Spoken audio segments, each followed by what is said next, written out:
we're gonna do complex thumb. So the objective is that we are gonna stop movement at the actual thumb joint right there, the metacarpophalangeal joint. So my tape is going to cover from right about here all the way just below that IP joint. So I have their patient put their thumb like that.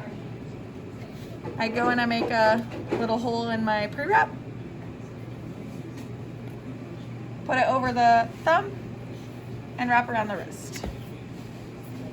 All right, so I am going to take half tape and I'm going to bend it at the curve of the thumb. So I want to make sure I'm not on this stringy piece. I want to make sure I'm just above it. The curve, I put that there so they don't get a blister. And I'm crossing my hands like a breast cancer symbol, or like an 8. So if you look, it should look like this. You wanna go to the... Okay, I'll do the next one in a different color.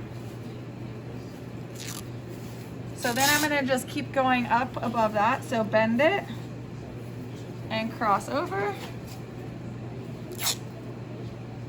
And make sure that you're not pulling too tight. You're literally just laying it down. And for her, I need about one more. So I'm gonna do one more. I'll do it in the white again. So I'm gonna bend. I'm gonna stop when I get to that IP joint. I'm going to cross, and I'm gonna cross. If I was going to do a simple thumb, that's all I would need to do, and maybe I'd put one anchor down here at the wrist, but that could be enough for simple. For me to do a complex thumb, I have my simple now, and then I'm going to do anchors. I'm gonna go anchors, and I go from the middle of the back of the hand into the middle of the palm. And I'm gonna do those anchors half over half up the thumb until I get to that, just below that IP joint. Okay, so it should look like this, and then like that.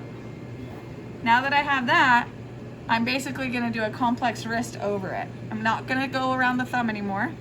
I'm gonna take my tape. That was with full tape, and so was the next part. The only thing that was half tape was when we went around the thumb. Now I'm gonna tape it, and I'm gonna bend the tape. I'm gonna put the bent part at the angle of her thumb, and I'm gonna wrap around the ulna just like I do for a complex wrist.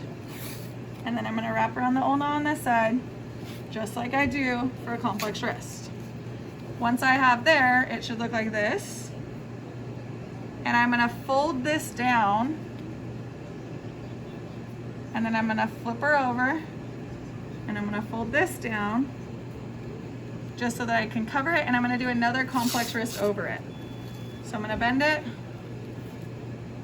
and then I'm gonna wrap by the ulna, and I'm gonna go and I'm gonna wrap by the ulna. So this is what it should look like. Cap refill, all that fun stuff.